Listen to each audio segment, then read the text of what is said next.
आज की समस्या जैसे यहाँ पे विस्तृत चर्चा हुई कि ईवीएम क्यों लाया गया, तो ईवीएम या कोलजियम सिस्टम हो या निजीकरण हो या नई शिक्षा नीति हो, आज की आधुनिक मनुस्मृति है जो सभी को गुलाम बनाए रखी हुई है। एक मुट्ठी भर लोग हैं, लेकिन विधायिका, कार्यपालिका, न्यायपालिका, मीडिया पर 90% कब्जा है। जी, सबसे पहले मैं अपना परिचय दे दूं कि मेरा नाम एम जोनाथन जॉन है और मैं यूनाइटेड क्रिश्चियन काउंसिल का अध्यक्ष हूँ। आप लोगों को, मसीह समाज को ऐसा क्यों लगता है कि संविधान खतरे में है या ये जो काला कानून कह रहे हैं, ऐसी क्या बात है? देखिए, विगत वर्षों से ये काला कानून हमारे पर लाने का जो है प्रयास जो है सरकार के द्वारा किया जा रहा था और आज उन्होंने जो है इसे लाकर जो है ये साबित कर दिया है कि ये जो वर्तमान सरकार है ये जो है हमारे संग और साथ नहीं है, ये जो है मसीहत के खिलाफ है, ये जो है उस संविधान के खिलाफ है जो बाबा साहब अम्बेडकर ने जो है हमारे देश के लिए नियुक्त किया है। और इन्हें एक पीड़ा है, ये जो है ये देश को एक हिंदू राष्ट्र बनाना चाहते हैं और इनकी पीड़ा है कि ये जो मेन जो लाइन बोला जाए, जहाँ रीढ़ की हड्डी बोला जाए, जो संविधान है उसे जो है एक दलित ने लिखा है। इसलिए ये सरकार और ये जो सोच है, अभी वर्तमान सोच है, वो जो है इस संविधान के विरुद्ध में है, उस दलित के विरुद्ध में है और इस प्रकार से उन सारे लोगों के विरुद्ध में है। तो इसीलिए हम भी जो है बाबा साहब के संविधान की इज्जत करने वाले लोग हैं और हम मसीही लोग हैं और ये वर्तमान की सरकार और वर्तमान की जो भी दिशा निर्देश है, जो रूपरेखा जो इस समय इस सरकार ने तय की है, ये हमारे विरुद्ध में है, इसलिए हम जो है इसका विरोध करते हैं। यदि इन धरनाओं के बाद भी आपकी नहीं सुनी जाती है तो उसके पश्चात आपका कोई योजना है, कुछ आप करने जा रहे हैं? जैसा कि इस समय हमारे जो लीडर हैं वामन साहब जो आज यहाँ पर आए हुए थे, उन्होंने कहा है कि यदि सरकार हमारी नहीं सुनेगी तो हम जो है इस बिल को जो है जला देंगे। तो जब ये जला दिया जाएगा, इसका राख हो जाएगा, तो इसका कोई अस्तित्व नहीं रहेगा। तो आज तक पूरा सुप्रीम कोर्ट का साक्ष्य रूम खाली पड़ा हुआ है, एक भी साक्ष्य इन्होंने ला के नहीं दे सके हैं कि धर्मांतरण हो रहा है, धर्म विरोधी बातें हो रही हैं। इवन खुद उनके गृह मंत्री बोलते हैं कि हमने 5 जिलों का सर्वेक्षण किया, कलेक्टर से रिपोर्ट मंगाई और निर्णय आया 0। यदि यहाँ पे अगर 1000 आता और आप कानून लेके आते हो तो बात समझ में आती है। जब 0 धर्मांतरण हुआ फिर भी आप कानून लेके आ रहे हैं तो ये तो उल्टी बात हुई ना।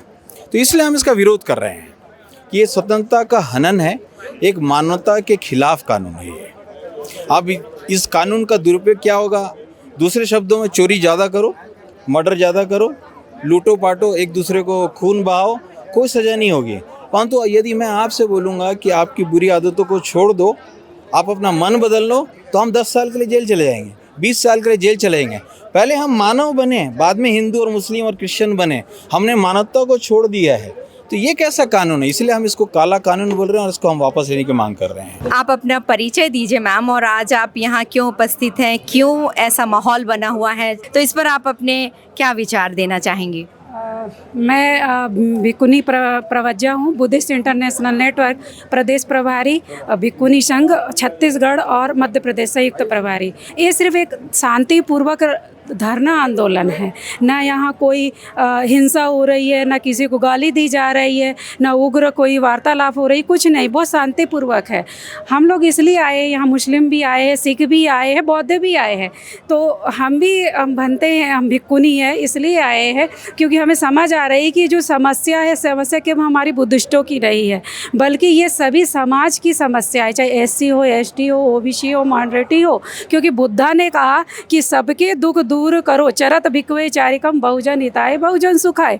तो उन्होंने कहा कि सबके दुख दूर करो, तो हमें समझ आ रहा है कि सबके दुख दूर करना ही धम्म है।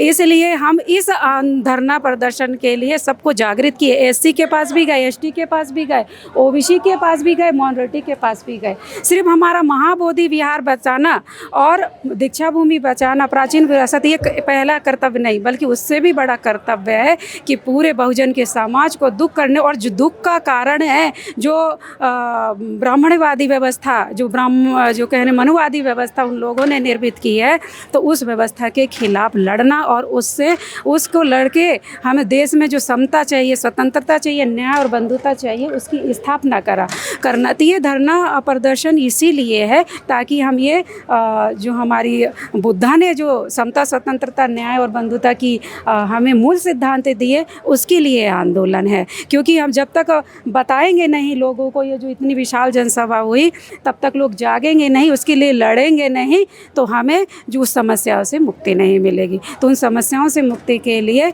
ये धरना प्रदर्शन है। और समस्याएं आप जानती, बहुत सारी समस्याएं, एक नहीं है, समस्याएं बहुत है ना। कुछ विशेष समस्याओं पे आप थोड़ा सा प्रकाश डालिए। समस्या एक नहीं है। आज की समस्या जैसे यहाँ पे विस्तृत चर्चा हुई कि ईवीएम क्यों लाया गया, तो ईवीएम या कोलजियम सिस्टम हो या निजीकरण हो या नई शिक्षा नीति हो, आज की आधुनिक मनुस्मृति है जो सभी को गुलाम बनाए रखी हुई है। एक मुट्ठी भर लोग हैं, लेकिन उनका विधायिका, कार्यपालिका, न्यायपालिका, मीडिया पर 90% कब्जा है। मतलब आज हमारे लोग गुलामी की ज़िंदगी जी रहे हैं। चुनाव आयोग पे, पुरातत्व विभाग पर उन्हीं का कब्जा है। मतलब हम लोग गुलामी की ज़िंदगी जी रहे हैं। और ये गुलामी की ज़िंदगी का एहसास कराने के लिए धरना महारैली का मोर्चा यहाँ तूता धरना स्थल पर रखा गया, ताकि वो एहसास कर सके हम लोग गुलाम हैं और इस गुलामी से हमें कैसे मुक्ति चाहिए। इसके लिए महाधरना है।